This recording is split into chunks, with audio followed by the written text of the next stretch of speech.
Important today भाई, हम लोग इसको आज क्यों डिस्कस कर रहे हैं, आज भी क्यों डिस्कस कर रहे हैं। ट्रेडिशनल क्या है, अगर हम डेफिनेशन देखेंगे मिल्क प्रोसेसिंग एक्चुअली, तो उसका मेन बेसिस क्या है। कभी दूध को गर्म किया आज के जमाने में भी और ठंडा किया, that is your milk processing which makes it safe for consumption and keeps it long.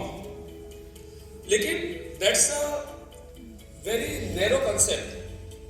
Actually जो मिल्क प्रोसेसिंग है वो शुरू होता है from the first step of is milking, कि अगर हम कितना उसको हाइजीनिकली करते हैं।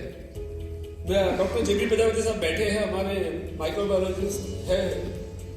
We used to study, I am a dairy technologist, तो हमने पहला जो सेंटेंस पढ़ा था डेयरी टेक्नोलॉजी के कोर्स में, no good quality finish product can be made from poor quality raw material.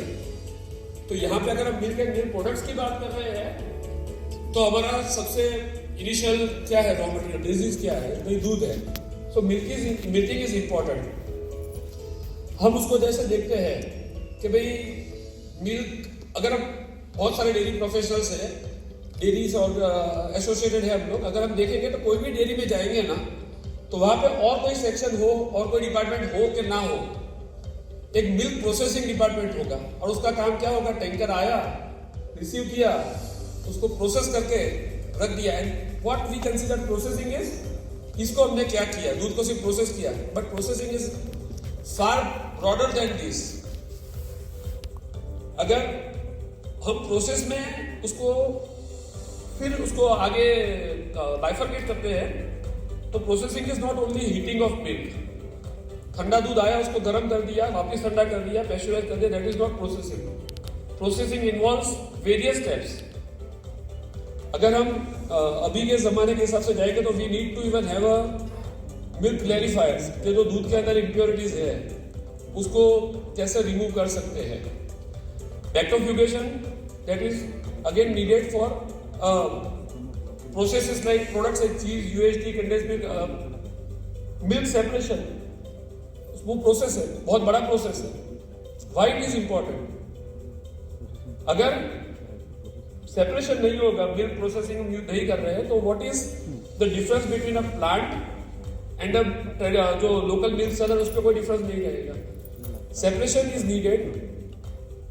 दूसरा के हमारा क्या जिम्मेदारी है, इट इज फ्रॉम, मेरे पीछे मेरे से रीची प्रेजेंट करेगी मार्केटिंग के ऊपर, तो she will need a good quality product, a consistent product. सिर्फ प्रोडक्ट दे दिया, गुड क्वालिटी एक बार करे तो वो नहीं चलेगा।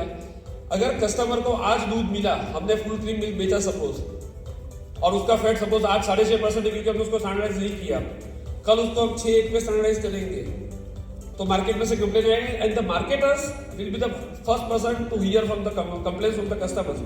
आपने दूध में पानी मिलाना चालू कर दिया, हमको दूध पतला मिल रहा है। If it is going on a higher side, it is a loss to the organisation. जो भी, क्योंकि हम फैट के बेसिस पे पैसा दे रहे हैं, तो वो that's a loss to the organisation. तो सेपरेशन, और उसके लिए अंदर है standardisation. It is very important.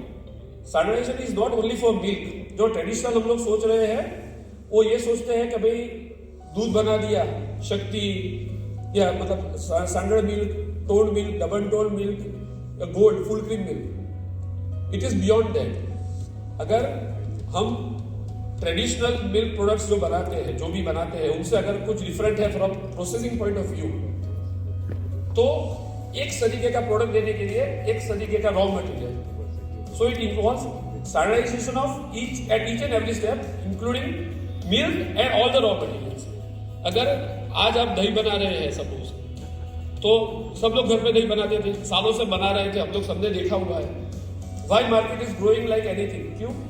क्योंकि एक तरीके का, जब when you are using a standardised process, you get a consistent product each and every day around. अगर घर पे दही बनता था तो ऐसा नहीं था वो खराब था, लेकिन आज अगर अच्छा बना, नहीं बना, किसी दिन नहीं जमा, तो क्या? जबकि आपको जनरली जब मार्केट से रेडीमेड जैसे कोई भी दही देते, अमूल दही देते, जो भी पैक दही देते, तो you get a consistent quality round the year, irrespective of the season, क्योंकि वो हर एक क्वालिटी टेस्ट से पास होकर आता है। That applies to all the products. चाहे वो पनीर हो चाहे स्वीट्स हो। स्वीट्स में क्यों, बफलो मिल्क से बनाई देते थे, मिठाई बनाई देते सब लोग, लेकिन जब आपका हर एक पैरामीटर अंदर स्टैंडर्डाइज होगा तो आपको हर बार प्रोडक्ट एक तरीके का मिलेगा। वरना जैसे मार्केट में से कंप्लेन आएगा, आज तो थोड़ा आपका मिठाई मीठा लग रहा है, थोड़ा ज्यादा मीठा लग रहा है, फीका लग रहा है, वो दूध वाला जिससे मिठाई वाला जो दूध खरीदेगा उसको कंप्लेन करेगा, अरे हर बार तो मेरा 100 किलो में से 15 किलो पेड़ा बन रहा था, 20 किलो बन रहा था, आज तो 19.5 बना, मेरे को 500 ग्राम का लॉस होगा। So that is where also standardization comes into the picture. So मतलब कहने का मतलब it is not the only thing that milk is processed और स्टैंडर्डाइज। हर एक चीज का प्रोसेस है, हर एक चीज का स्टैंडर्डाइजेशन होगा and that will lead to a standard good quality product. Homogenisation, लोग सोचते हैं होमोजेनाइजेशन मतलब, I hope all are dairy professionals तो हमको पता है होमोजेनाइजेशन क्या है। Why is it important? Full cream milk लेते हैं लोग तो पहले क्या करते थे, उसको गर्म करते थे, मलाई निकाल देते थे, घर पे घी बना दिया और बाकी का दूध पी लिया। आज वो जमाना चला गया कि हम लोग घर पे घी बनाते हैं। मेजोरिटी लोग बाहर से खरीद लेते हैं। जब एक्सेस क्रीम बच जाता है तो सोचते हैं इसको कैसे करके यूज कर दे, अदरवाइज उसको कोई वो तरीका चला गया and people are becoming health conscious. अब उनको दूध चाहिए जो पैलेटेबल हो, पी भी सके अच्छे से, और फिर ऐसा भी चाहिए जिसमें फैट कम हो। सो होमोजेनाइजेशन वो आपको प्रूफ देता है कि आपको अच्छा माउथ फील देता है। स्टैंडर्डाइजेशन के मैंने बोला आपको ईच एंड एवरी स्टेप। जब बटर बनता था इनिशियली तो हम लोग आज भी उसके अंदर कलर डालते हैं। क्यों डालते हैं? पहले सिर्फ गाय का दूध था तो वो येलो कलर निकलता था, येलो कलर का बटर निकलता था, येलो बटर। तो माइंडसेट में है कि बटर मतलब येलो होना चाहिए। आज भी अगर व्हाइट बटर होगा ना तो एक बार वो झिझक आएगी, कंजम्पशन करने का मन नहीं करता। So we started adding annatto colour कि भाई हर प्रोडक्ट, हर बार जो भी बटर निकलेगा वो एक ही तरीके का दिखना चाहिए, वरना लोगों को लगेगा कि इसमें कुछ गड़बड़ है। Otherwise there is no role of colour in butter. मक्खन है, नमक थोड़ा डाला हुआ है, इट इज रेलिशिंग, बट जब तक वो कलर नहीं दिखेगा येलो, तब तक दिमाग में वही चलेगा कि इस बटर में कुछ प्रॉब्लम है, ये बटर वो नहीं है जो मैं हमेशा खाता हूं या खाती हूं। Packing, again another step in processing. अगर ये नहीं होगा, अच्छे से पैक नहीं होगा तो मार्केट नहीं कर पाएंगे। अगर इसको अच्छे से नहीं रखा, अच्छे से पैक नहीं हुआ है तो there will be leakages, there will be complaints from the market. और packaging is now the one of the most important point of attraction for the customers. कौन सा प्रोडक्ट अच्छा दिख रहा है? जब मार्केट करते हैं उसको तो they look for a good product, good packaging, उनको मार्केटिंग करने में आसान रहता है। There are various processes and that involves various packaging materials, from pasteurized milk to the long shelf life UHT milk to the sterilized products, tins, bottles, everything. अभी नया है, हम लोग इतना सारा प्रोडक्ट बना रहे हैं, अच्छे अच्छे प्लांट्स डाल रहे हैं। प्रोडक्ट्स को मार्केट करने के लिए मार्केटिंग वालों को लाइफ चाहिए। Suppose you are transferring product from से Surat to Goa or Surat to say Bangalore, so it will take 2 to 3 days to reach from one place to another. और being a dairy professionals, हम जानते हैं कि we have to wait for the lab clearance, so it will take standard 1 to 2 days, 3 days. तो अगर product का life ही नहीं होगा तो मार्केटिंग वाले उसको बेच नहीं पाएंगे। So for that there are various innovative packagings apart from chilling and other things. हम लोग वैक्यूम पैकिंग कर रहे हैं, MAP packing, modified atmosphere packing.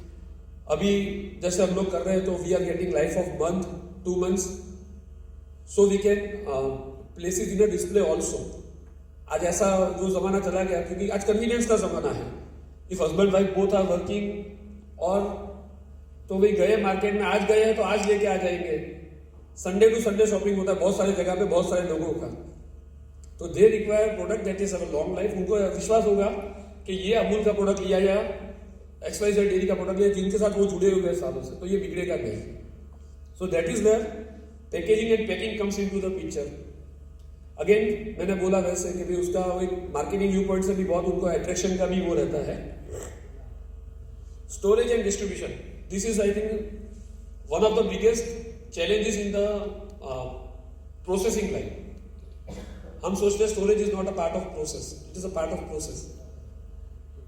अगर हमारा लीगल नॉर्म्स है जो हमको मीट करना है, दूसरा कि हमने लिखा है सपोज दूध के पाउच पे best before this so and so date at less than 4 degree centigrade temperature, अगर हमारा रिटेलर या डिस्ट्रीब्यूटर या even at a consumer point if they don't refrigerate it at immediately, तो there will be huge complaints कि भाई दूध बिगड़ गया, अब क्या करेंगे इसको. And nobody will try to find his or her fault. वो क्या सोचेंगे, आप लोग डेयरी में, क्योंकि हर बार तो दूध अच्छा रहता है ना, आज भी बिगड़ गया. विंटर है तो लोग सुबह 10 बजे तक बाहर रखते हैं. जब वो सीजन चेंज हो जाता है, समर की तरफ जाते हैं, तो पीपल डोंट रियलाइज कि अब समर भी शुरू हो गया है, तो I need to keep it refrigerated. भी 8 बजे करना पड़ेगा, 7 बजे करना पड़ेगा, वो नहीं करेंगे. And then the complaints will start coming कि भाई आपका दूध बिगड़ गया, छाछ का पाउच फूल गया. पीपल थिंक छाछ को तो बाहर ही रखने की जरूरत है, we don't even need to refrigerate it.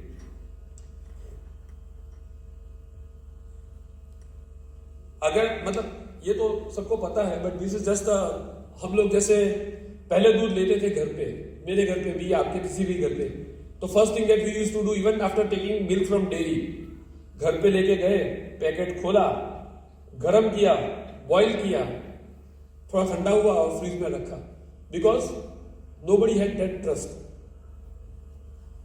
This trust was there in foreign countries since ages. ये ट्रस्ट आज we can have on our own products. If we are maintaining the process chain, supply chain, then आज मैं अपने घर पे दूध लेके जाता हूँ, घर से डेयरी से निकला, दूध का पाउच लेके, I don't boil it, fridge में पड़ा रहता है. जब मेरे को यूज करना होता है, कंज्यूम करना होता है, तो I heat it to my required temperature. मुझे चाय कॉफी जो बनाना है उसके हिसाब से मैं उसको गर्म कर दूंगा, but no double boiling. And जैसे मैंने बोला, I am not making ghee from it, so cream refrigerate की जरूरत नहीं है मुझे. एक था don't ignore science of spoilage. अगर आपका दूध के पाउच में आपको लग रहा है कि कर्डल हो गया है, या now the innovative packings are coming, जो अभी बहुत नेसेंट स्टेज पे है, कि जहां पे आपको पैकिंग जो है मटेरियल में कलर चेंज हो जाएगा, दैट विल इंडिकेट कि this product is not safe and you should not consume it. But and you should not ignore it. हमारे जैसे बहुत सारे प्रोडक्ट लेते हैं उसके ऊपर लिखा होता है don't open if you find it puffed. That is part of packing and processing again. This is just a, I think this is not required because यहाँ पे सब मेरी प्रोफेसर से सबको पता है कि what is use by date and what is manufacturing date. जो मार्केटिंग व्यू पॉइंट से उनको शायद कंप्लेन आते होंगे कि आज तो 9 तारीख हुआ, 8 तारीख हुआ और आपके पैकेट पे 10 तारीख लिखा है. It is used by date and not a manufacturing date. Thank you. I hope it was useful. Thanks.